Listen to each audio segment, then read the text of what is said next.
Jadi satu lagi saya nak bawa juga berkenaan dengan bagaimana Muhyiddin Yassin dikatakan mengugut.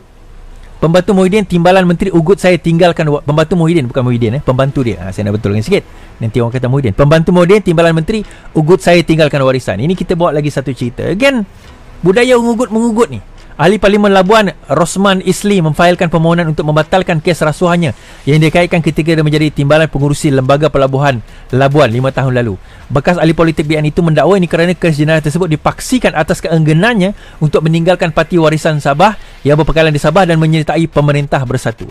Rosman 58 selaku pemohon memfailkan permohonan itu semasa menari tetuan Law Practice Directive dengan menamakan pendakwa raya sebagai responden. Pihak media memperoleh notis permohonan daripada Peguam Muhammad Rafiq yang mewakili Rosman selepas pengurusan kes itu hari ini di hadapan Mahkamah Session Rozina Ayub. Berdasarkan permohonan itu, dia memohon supaya prosiding kes ini di Mahkamah Session digantung sehingga selesai permohonan tersebut. Permohonan dibawa di bawah Seksyen 23 Sub 1 Akta Suruhanjaya Pencegahan Rasuah yang dikenakan terhadapnya tidak berasas sama ada dari segi fakta ataupun perundangan dan dilakukan dengan niat jahat selain menyalahguna proses mahkamah. This is a normal way sebelum masa case management untuk kita nak buang kes tersebut. Tetapi dia kata semua ni berlaku kerana terdapat ugutan supaya dia lompat daripada warisan masuk ke dalam Bersatu. Tuan-tuan, ini politik negara kita, tuan-tuan. Suka atau tidak, ini politik yang melanda negara kita, yang berada dalam negara kita, situasi yang ada dalam negara kita. Kita nak kata macam mana? Dari situasi yang melanda negara kita ni, daripada kerajaan UMNO, klon dia ini sama juga. Dia pun adun bekas BN juga, lompat ke dalam warisan. Negeri Sabah diperintah oleh Bersatu dan juga UMNO. Dengar cerita Haji G pun nak buat parti sendiri, parti lokal, nak keluar pula daripada Bersatu, and so on and so forth and so on and so forth. So dia akan berputar, tapi putar mereka di sekeliling orang yang sama. BN, warisan pejuang Bersatu, Berjatuh, UMNO. Dia akan berkisar dan berputar di sekeliling orang yang sama. Jadi kita nak kata macam mana dalam keadaan macam ni, tuan-tuan? Orang-orang macam ni kita nak kata macam mana? Sebab apa? Mereka nak memastikan bahawa mereka kekal berkuasa. Walaupun ada keluar sikit daripada apa yang kita ada. Saya kata tadi bahawa Kedah bergoyang tetapi telah dinafikan pada 30 hari bulan yang lalu. Ahli Dewan Undangan Negeri Bandar Baru UMNO Datuk Nur Sabarina Muhammad Nur menafikan dakwaan bahawa beliau dan seorang lagi adun parti itu akan menarik sokongan terhadap kerajaan negeri Kedah seperti yang tular di media sosial semalam. Yang hari itulah kita kata itu. Okey. Ni tuan-tuan, memang ada perbincangan itu ada, memang akan ada tawar menawar itu ada. Tetapi apa yang berlaku, ada kemungkinan bahawa sebenarnya rundingan itu tidak sampai ke penghujung. Kenapa tidak sampai ke penghujung? Ini kerana kalau kita tengok dalam keadaan sekarang ini COVID sedang melanda. Jadi mereka perlukan sokongan juga daripada Pakatan Harapan. Kalau kita tengok komposisi Kedah, PN sekarang ini, UMNO PN ada 21 kerusi, gabungan bukan PN lah, tapi PAS ada 15, UMNO ada 2, 15, 16, 17, 18, 19, 20, 21. Kemudian Bersatu ada 6. Bersatu ada 6 campur UMNO rasanya tak masuk dalam komponen itu. Saya pun tak tahu UMNO sekarang ni. Tapi kalau 6 campur 15, 21, campur 2 UMNO 23. Sedangkan balance terdiri daripada Pakatan Harapan. Jadi kalau UMNO setakat keluar 2 memang tak cukup. Perlu ada sokongan daripada Bersatu untuk keluar. Pejuang 2 di Kedah, di Langkawi sekarang ini, 3 Langkawi itu adalah milik Bersatu. Bersatu sebelum ini, tapi sekarang ni pejuang lah. Parlimennya Bersatu, 2 don air hangat dengan kuah itu, 3-3nya milik Bersatu.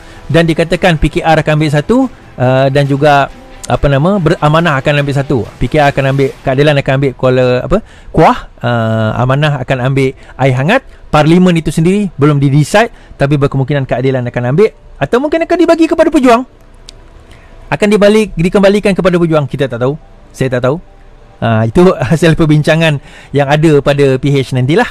Sama ada mereka nak terus dengan payung besar, kemah besar, whatever besar tu, saya tak tahu. I don't know. Kita tengok macam mana keadaan itu nanti. Tapi apa yang saya boleh kata, well, kalau itu strateginya, kita boleh tengok setakat itu je lah. Tapi apa yang saya kata, kerajaan sekarang ini saling mengugut di antara satu sama lain.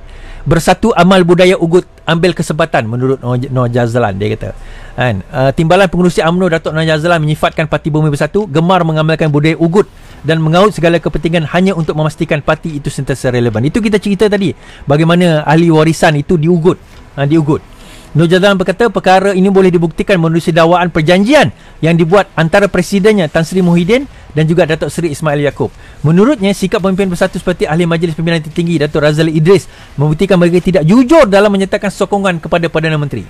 Mula-mula mereka pemimpin bersatu ugut untuk tarik sokongan. Lepas itu mereka ambil kesempatan pula untuk buat syarat dan perjanjian lain dengan Perdana Menteri. Mereka sini suka main belakang tabir.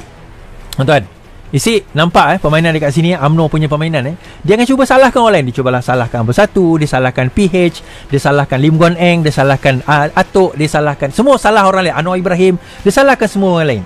Tetapi akhirnya kita tahu yang melemahkan kerajaan sekarang ini adalah UMNO. Yang melemahkan kerajaan Muhyiddin Yassin adalah UMNO. Yang melemahkan kerajaan Pakatan Harapan adalah UMNO. Kita ingat lagi perjumpaan 5 orang ahli parlimen UMNO berjumpa dengan Azmin Ali dekat rumah beliau. Diketahui dihidu oleh pemberita pada waktu zaman Pakatan Harapan memerintah. Dan kita tengok sekarang ini, saya kata bahawa pengkhianat ni tak pernah akan tidur lena, tuan-tuan. Akhirnya dia bangun, dia tidur pun mata sebelah dia terbuka, dia tengok siapa nak tikam dia belakang lepas ni. Iyalah, kalau kawan 20 tahun pun kau boleh tikam belakang, ini kan pula aku. Setakat inconvenient marriage je, kan? Kita perkahwinan yang terpaksa, kita kata. Perkahwinan yang terpaksa. Jadi this is what happening in this country right now. Mereka saling tuduh-menuduh di antara satu sama lain. Nur Jazlan berkata demikian. Bukan setakat Nur Jazlan berkata demikian pula. Tuan-tuan, bukan setakat Nur Jazlan berkata demikian. Kita tengok Azmin pun kata demikian. Dulu bukan main lagi dia yang panggil UMNO ke dalam rumah dia. Ingat lagi tuan-tuan cerita tu bagaimana dia panggil UMNO untuk bersama pada waktu itu. Dia kata tak ada apa, perbincangan macam biasa. Rupanya dia nak ubah kerajaan. Apa Azmin kata? Dia berucap dekat Johor lah, dekat Johor. Dia kata ahli perniagaan berprinsip di Johor perlu tolak kleptokrat. Dia kata, siapa kleptokrat? Daripada parti mana kleptokrat ni? Daripada DAP ke? Daripada Keadilan ke? Daripada Amanah ke? Tak, daripada UMNO. Daripada UMNO. Perdana Menteri dia siapa tuan-tuan sekarang ini? Perdana Menteri UMNO. Yang bagi jawatan dia sebagai pengurus Menteri MITI siapa tuan-tuan? UMNO. Tetapi dalam pada itu dia kutuk UMNO. Ini politik yang ada dalam kerajaan lemah ni tuan-tuan. Hashtag kerajaan lemah. Hashtag kerajaan lemah. Yang kutuk UMNO. Yang dikutuk UMNO. Yang bagi dia jawatan UMNO. So betul lah Nur Jazlan kata tadi kan. Anjing gigit tangan tuan yang bagi makan ke dia. Anjing loh. Azmin dia kata ahli tolak kleptokrat. Ahli perniagaan Cina di Johor berprinsip perlu bijak memilih dan menolak kleptokrat. Dia kata kena tolak dalam pilihan raya negeri akan datang. Azmin yang juga Menteri Perdagangan menggesa demikian dalam majlis anjuran Dewan Perniagaan Cina Batu Pahat malam tadi. Azmin berkata Persatuan Perniagaan Tempatan telah meminta kementerian untuk memboleh lebih ramai pelabur asing. Namun katanya asas utama pelaburan adalah kestabilan kerajaan dan integriti pemimpin. Ini apa orang kata periuk memanggil kettle black. Saya tak ingat bahasa putih dia kan. The pot kettle, calling the kettle black. Cakap macam tu lah. Ini orang yang sama lah. Dia kata orang tu kleptokrat lah, buat itu buat inilah, pengkhianat lah. Azmin tu macam lah kita tak tahu kes-kes dia kan. Sandakan pada kenangan tu satu cerita yang lain kan. Tapi yang bab ekonomi, macam mana dia boleh minta juta-juta.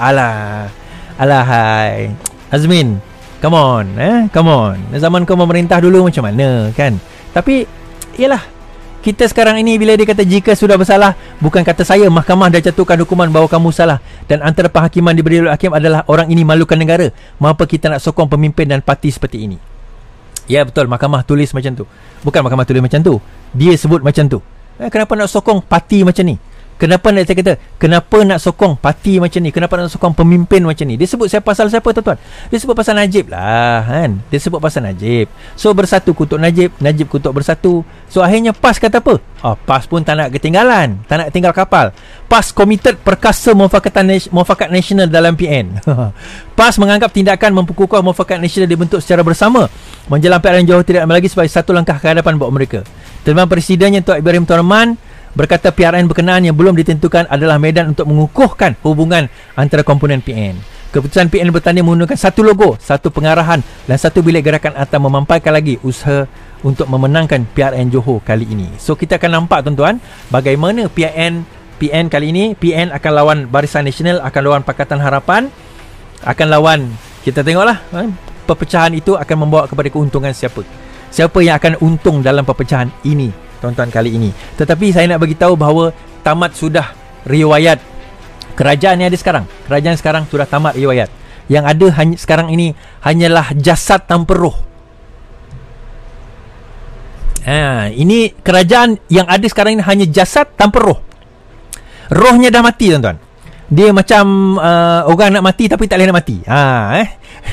Dia nak mati sebab banyak saka. Ada 3 ekor saka dalam tu. Saka UMNO, saka BN, saka APAS, Saka Bersatu. 3 saka. 3 masih lagi nak kekal berkuasa, masih lagi nak hidup kat dunia macam kita hidup 1000 tahun, sejuta tahun, macam hidup selama-lamanya. Saka tu ada, tak nak keluar lagi.